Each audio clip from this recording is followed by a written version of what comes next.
welcome back to the Poor Man's Chemist. In this video, we are going to be wrapping up Chapter 7, finishing up our discussion on the synthesis of alkynes.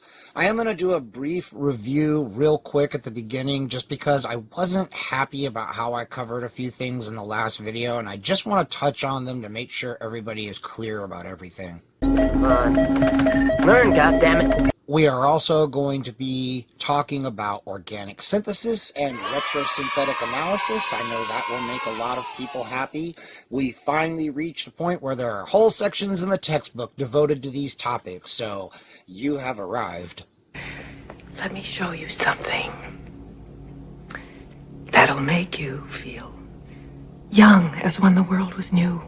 As usual, before we get started, if you are finding value in this project and are enjoying these videos and would like to support this project, it would be exceptionally appreciated. I know the economy completely fucking sucks right now, and I understand the holidays are coming up and it's hard for everybody, but even if it's just a few bucks, my God, anything would be incredibly helpful. How could I refuse? And that's all I'm going to say about that. So, let's get into it. Okay, so I want to start this by just quickly reviewing the mechanism of rearrangement that happens if you do a dehydration of a primary alkene. You can see on the screen there, much more clearly than it was in the last video, that your dehydration goes as you would expect initially. You end up with the terminal alkene and everything has gone the way you planned. However, the very acid that you use to do the dehydration can then turn right around and react with the alkene you've just formed, such that it forms a stable carbocation. Okay? Everybody see that? And then you get another deprotonation step, and you get your final alkene. Okay? This is how this rearrangement whole business is happening. You get what you expected at first, but then that turns right around and reacts with the shit that you've got in your mixture, and you end up with something completely different. And as you can see on the text, it says there, a different beta hydrogen can be removed from the carbocation so as to form a more highly substituted alkene than the initial alkene. This deprotonation step is the same as the usual completion of an E1 elimination. The carbocation could experience other fates, such as further rearrangement before elimination or substitution by an SN1 process, okay? So once this carbocation is created, this can go a couple of different ways. And as you can see in the little footnote they put there, they say that the carbocation could also form directly from the primary alcohol by a hydride shift from its beta carbon to the terminal carbon as the protonated hydroxyl group departs. So this is another way. It doesn't have to be a methyl group. It can be a hydride shift. Okay? This is one of those things that you're just going to have to learn to be comfortable with by working with it a lot and seeing a lot of examples. Now we come to a section that I accidentally skipped last time. I didn't mean to skip this section over. Now this section is nothing but a review from Chapter 3, but it is incredibly important for the stuff that we're going to be talking about, so I did want to touch on it. And all it's pointing out is that the proton on a terminal alkyne is far more acidic than the proton on an alkene or an alkane. Terminal alkynes about 10 to the 20th power times more acidic than an alkene or an alkane, or about 100 million trillion times more acidic. So yeah, there's a big difference here. Now again, pKa of 25, it's not that acidic. It takes a pretty damn strong base like sodium amide to deprotonate this fucker. But, I mean, you try that with an alkene or an alkane, and you're going to get nowhere. So this is very important to understand.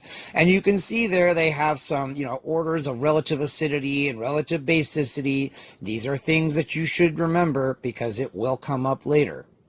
Now you'll remember we talked before about Vic dihalides, where you have halogen atoms on adjacent carbons, and how you can create these by adding bromine to an alkene, and then you can do a dehydrohalogenation of them using a strong base like sodium amide, and that will give you an alkyne.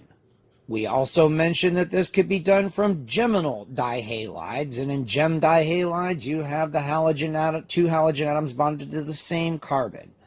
And as you can see here, you can convert a ketone to a gem dichloride using phosphorus pentachloride at 0 degrees C, and then you can react that with 3 equivalents of sodium amide in mineral oil with heat, followed by treatment with acid in order to get the alkyne. And that finishes up our review and brings us to where we left off last time. This is section 7.14, terminal alkynes can be converted to nucleophiles for carbon-carbon bond formation. Now, like we've already talked about, the acetylenic proton of ethyne or any terminal alkyne can be removed with a strong base such as sodium amide. The result is an alkynide anion. Alkynide anions are useful nucleophiles for carbon-carbon bond forming reactions with primary alkyl halides or other primary substrates. I say again, alkynide anions are useful nucleophiles for carbon-carbon bond forming reactions with primary alkyl halides or other primary substrates. You try to do this shit with a secondary or tertiary alkyl halide, then the incredible alkalinity of the alkynide ion is going to give you an elimination reaction instead. So you see here we have general and specific examples of carbon-carbon bond formation by alkylation of an alkynide anion with a primary alkyl halide. You can see the reaction conditions there. This is done in liquid ammonia, and it takes about 6 hours for the reaction to become complete. And you get about a 75% yield of 3-hexyne. Not bad. The alkynide anion acts as a nucleophile and displaces the halide ion from the primary alkyl halide. What does this look like?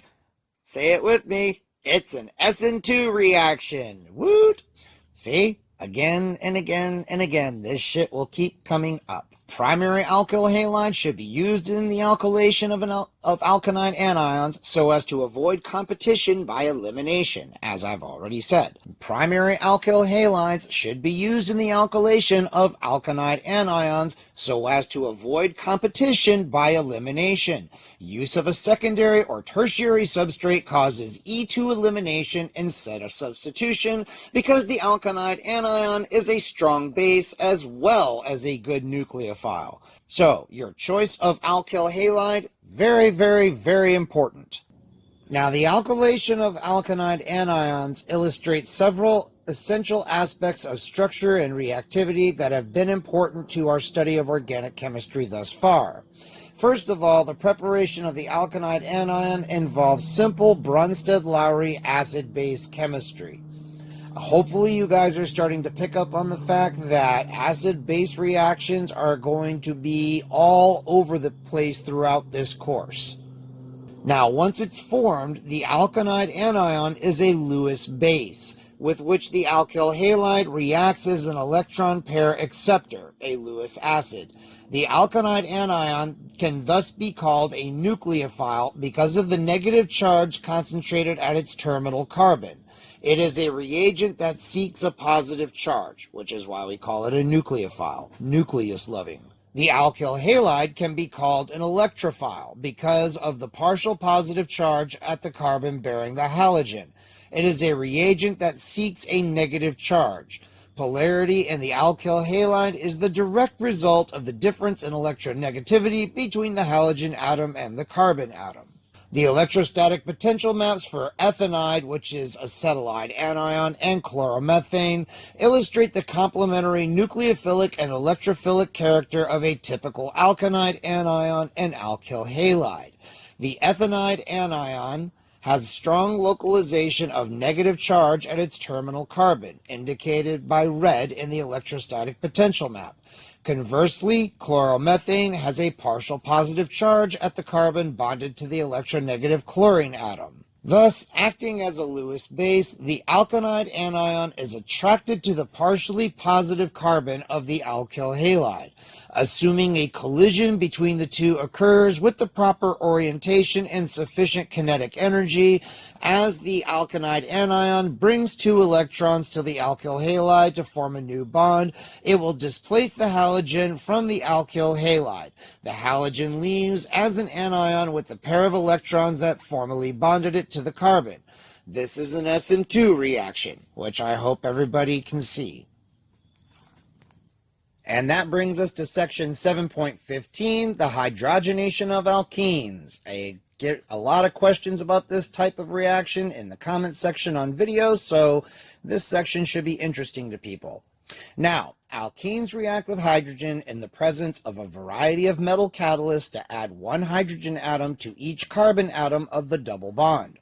Hydrogenation reactions that involve insoluble platinum, palladium, or nickel catalysts proceed by heterogeneous catalysis because the catalyst is not soluble in the reaction mixture. Hydrogenation reactions that involve soluble catalysts occur by homogeneous catalysis. Typical homogeneous hydrogenation catalysts include rhodium and ruthenium complexes that bear various phosphorus and other ligands. One of the most well-known homogeneous hydrogenation catalysts is Wilkinson's catalyst, which is tris-triphenylphosphine rhodium chloride, which you can see the structure of on the screen, and there's a picture of it there. And I was able to find the mechanism for the hydrogenation reaction using Wilkinson's catalyst on Wikipedia. It's on the screen there. It's not as complicated as it looks. We're not going to go into it here, but if you break it down step by step and just look at how every step goes and look at the different things that happen in the cycle, it's really not all that complicated. Catalytic hydrogenation reactions, like the ones that we're showing here, are a type of addition reaction versus substitution or elimination. They are also a type of reduction. This leads us to a distinction between compounds that are saturated versus those that are unsaturated. Now, I know you guys have heard these terms a million times. Compounds containing only carbon-carbon single bonds, like alkanes, are said to be saturated compounds because they contain the maximum number of hydrogen atoms that a given formula can possess. Compounds containing carbon-carbon multiple bonds, like alkenes, alkynes, and aromatic compounds, are said to be unsaturated compounds because they contain fewer than the maximum number of hydrogen atoms possible for a given formula. Unsaturated compounds can be reduced to saturated compounds by catalytic hydrogenation. The following example shows conversion of an unsaturated triglyceride to a saturated triglyceride in a catalytic hydrogenation reaction, as might be done in the food industry to change the physical properties of a fat. And I have actually done a lab contract doing QC work at a vegetable oil plant. This kind of shit that you're seeing on the screen here, this is big fucking money right here. I'm not even kidding.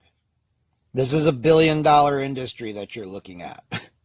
Molecules of a natural unsaturated fat can align less evenly with each other than can molecules of saturated fats due to the kinks from the cis double bonds in unsaturated fats. Hence, intermolecular forces between unsaturated fat molecules are weaker and they have lower melting points than saturated fats. And yes, this is where all the trans fat comes from. Typically, natural molecules have cis double bonds in them, natural fats, but synthetic fats like that have been synthetic, artificially modified in some way, can have trans double bonds. This is where all of this trans fat stuff comes from.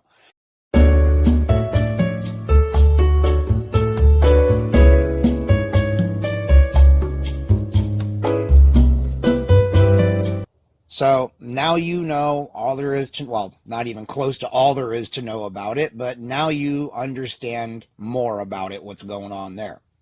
Trust me, entire books have been written on this topic. You would be fucking amazed.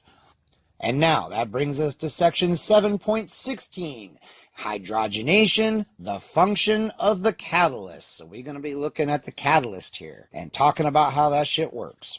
So the hydrogenation of an alkene is an exothermic reaction.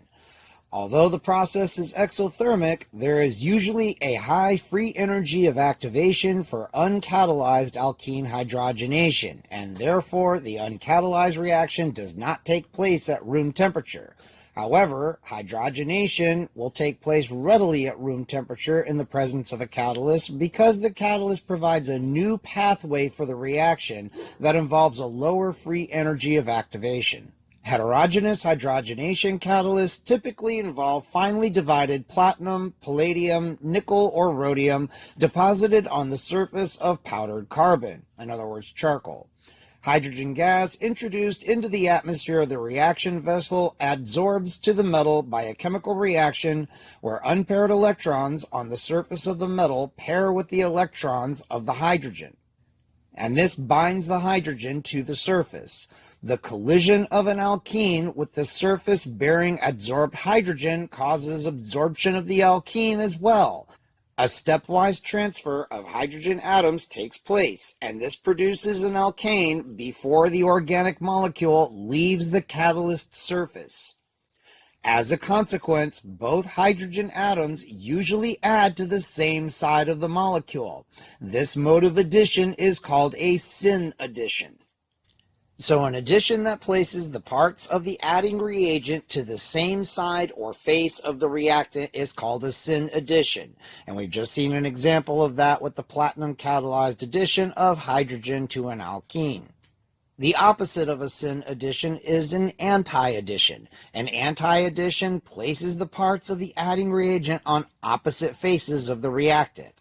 And in the next chapter, we are going to study a number of important syn and anti-additions to both alkenes and alkynes.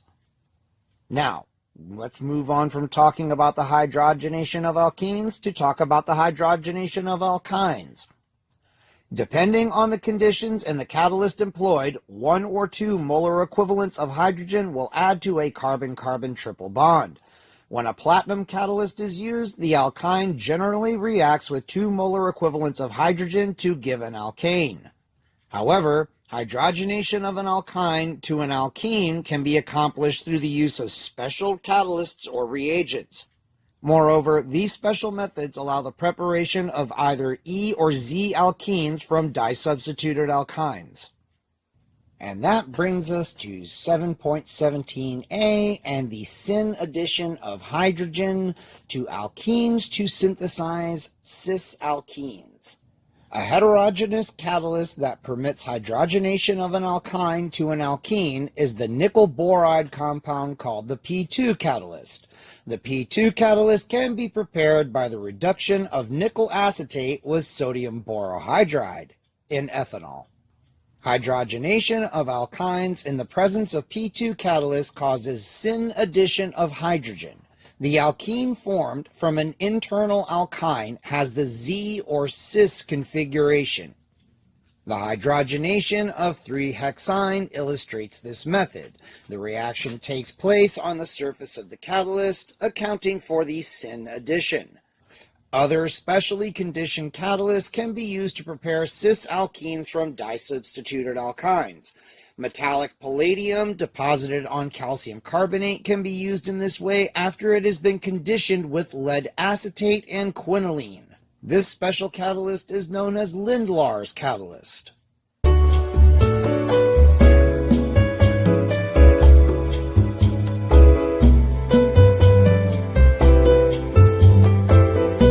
Now, that brings us to section 7.17b, the anti-addition of hydrogen and synthesis of transalkenes. Now, anti-addition of hydrogen to the triple bond of alkynes occurs when they are treated with lithium or sodium metal and ammonia or ethylamine at low temperatures. This reaction, called a dissolving metal reduction, takes place in solution and produces an E or transalkene. The mechanism involves radicals, which are molecules that have unpaired electrons. We will talk about them much more in Chapter 10. Now, you can see a mechanism for the reaction here. In step 1, a lithium atom donates an electron to the pi bond of the alkyne. An electron pair shifts to 1 carbon as the hybridization state changes to sp2. The radical anion acts as a base and removes a proton from a molecule of ethylamine to produce a vinylic radical. A second lithium atom donates an electron to the vinylic radical, and the anion acts as a base and removes a proton from a second molecule of ethylamine, or ammonia. Gee, lithium in liquid ammonia. Where have we seen this before?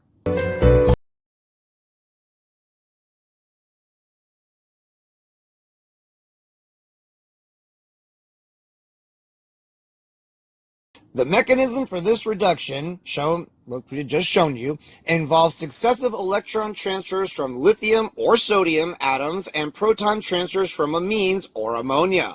In the first step, a lithium atom transfers an electron to the alkyne to produce an intermediate that bears a negative charge and has an unpaired electron called a radical anion. In the second step, an amine transfers a proton to produce a vinylic radical. Then, transfer of another electron gives a vinylic anion.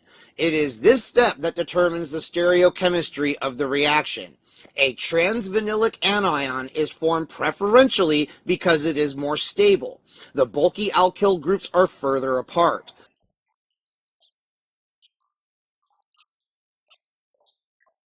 Protonation of the transvinylic anion leads to the transalkene. Pretty cool, right? And that brings us to section 7.18, an introduction to organic synthesis. You've made it. Now, you have learned quite a few tools that are useful for organic synthesis, including nucleophilic substitution reactions, elimination reactions, and hydrogenation reactions. We will now consider the logic of organic synthesis and the important process of retrosynthetic analysis, a thing I have been asked to teach many times. Then we will apply nucleophilic substitution in the specific case of alkylation of alkynide anions and hydrogenation reactions to the synthesis of some simple target molecules. Now, why do organic synthesis? Aside from all the obvious reasons. Organic synthesis is the process of building organic molecules from simpler precursors. Syntheses of organic compounds are carried out for many reasons. Wink. Chemists who develop new drugs carry out organic syntheses in order to discover molecules with structural attributes that enhance certain medicinal effects or reduce undesired side effects.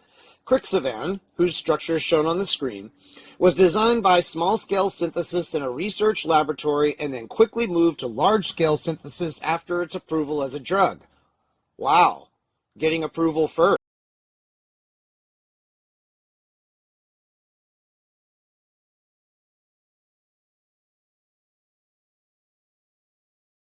In other situations, organic synthesis may be needed to test a hypothesis about how a reaction mechanism or about how a certain organism metabolizes a compound. In cases like this, we will often need to synthesize a particular compound labeled at a certain position. And what that means is that we synthesize the compound in such a way that we replace certain target atoms with radioactive isotopes. That way we can track where that particular atom ends up in the product, and from that we can figure out what the mechanism must be. That's how a lot of these mechanisms we've been talking about were figured out. A very simple organic synthesis may involve only one chemical reaction. Others may require from several to 20 or more steps. A landmark example of organic synthesis is that of vitamin B12, announced in 1972 by R.B. Woodward of Harvard and a guy whose name I am probably going to get wrong, A. Eschenmoser? I'm not sure. Anyway, from the Swiss Federal Institute of Technology. Their synthesis of vitamin B12 took 11 years, required more than 90 steps, and involved the work of nearly 100 people. And now you know why we don't synthesize very complex molecules like this from scratch, and we let some kind of biological system do the synthetic heavy lifting for us.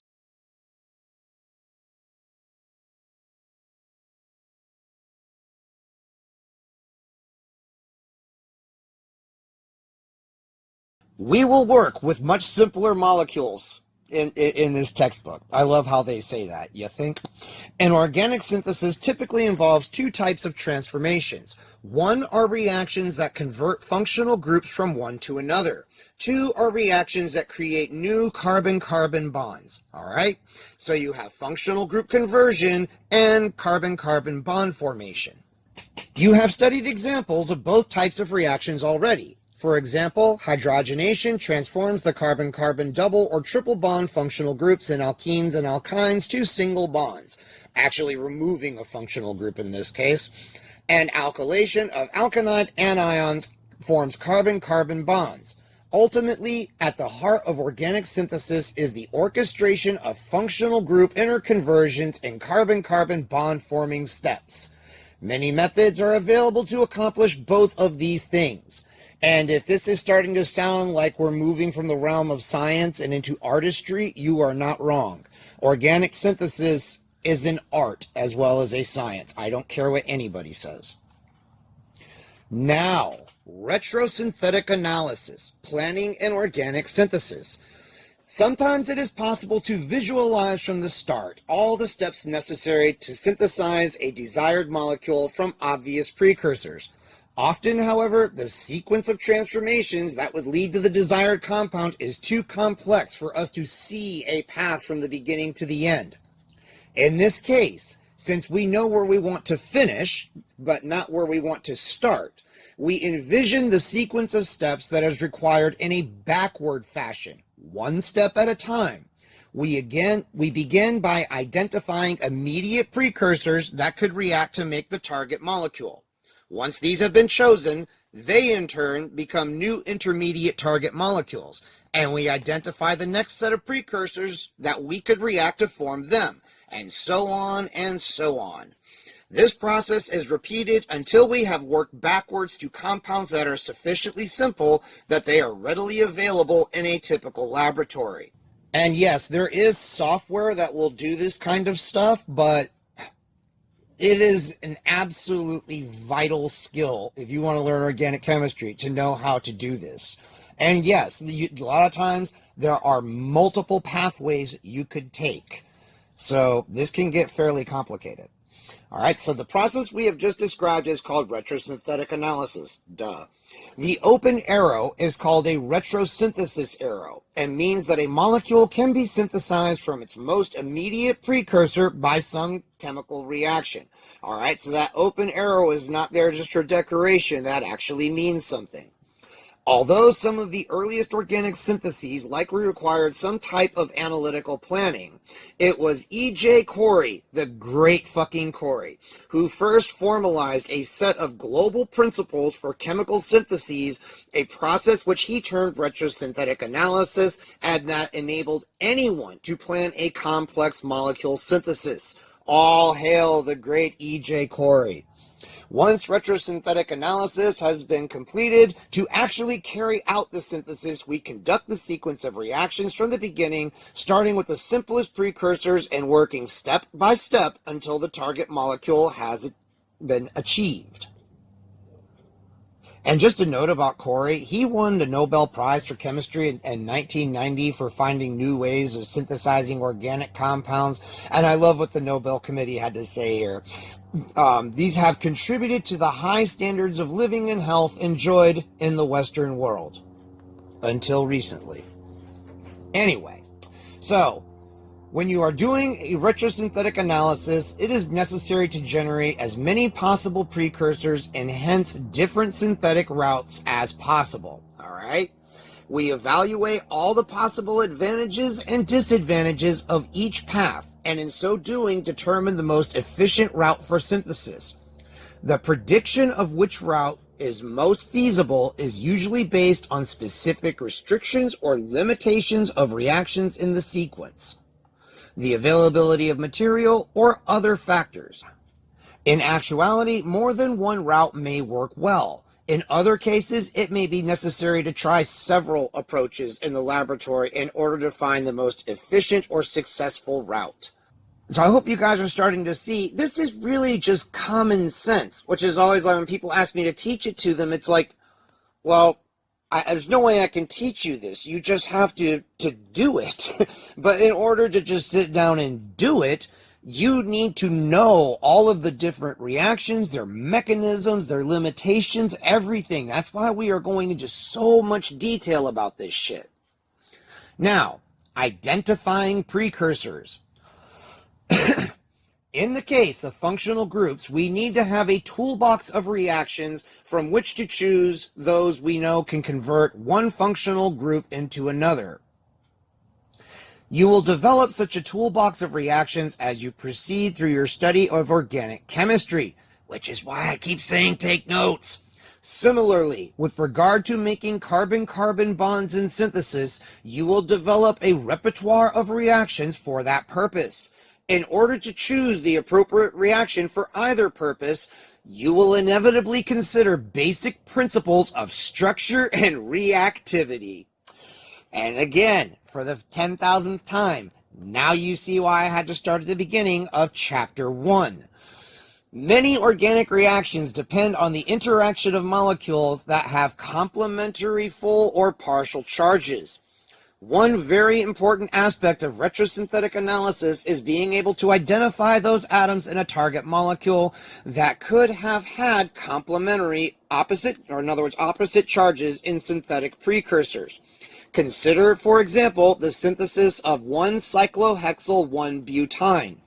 On the basis of reactions learned in this chapter, you might envision an alkynide anion and an alkyl halide as precursors having complementary polarities that, when allowed to react together, would lead to this molecule.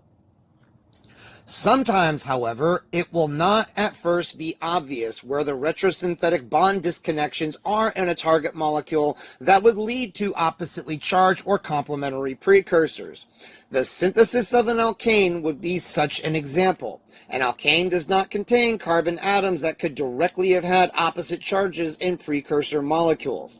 However, if one supposes that certain carbon-carbon single bonds in the alkane could have arisen by hydrogenation of a corresponding alkyne, which is a functional group interconversion, then, in turn, two atoms of the alkyne could have been joined from precursor molecules that had complementary charges. In other words, an alkynide anion and an alkyl halide.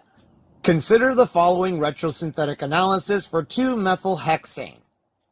As indicated in the retrosynthetic analysis, we must bear in mind the limitations that exist for the reactions that would be applied in the synthetic in other words, the forward direction.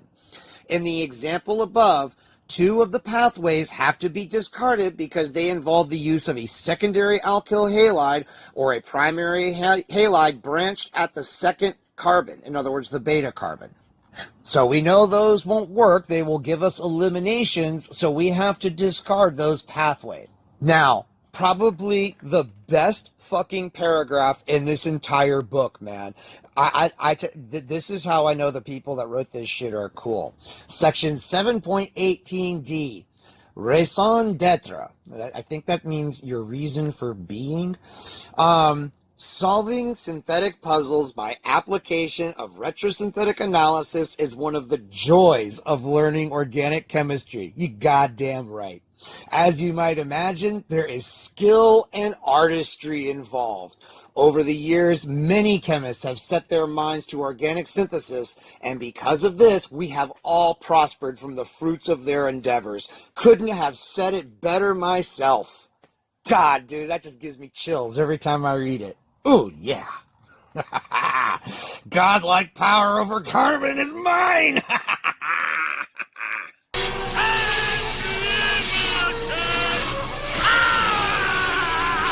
And that brings us to the end of Chapter 7. I had really thought about starting Chapter 8, but I think we're going to end here because we've given you guys a lot to think about in this. And yeah, after thinking about it now, I think maybe we should stop here and we'll pick it up in the next one at the beginning of Chapter 8. So, if you like this video, give it a thumbs up. If you didn't like it, well, again, this is the reality of it. This is what you wanted. Be careful what you wish for. Subscribe, comment, share the channel. Please, for the love of God, throw a few bucks my way. And until the next one, y'all, I will see you later.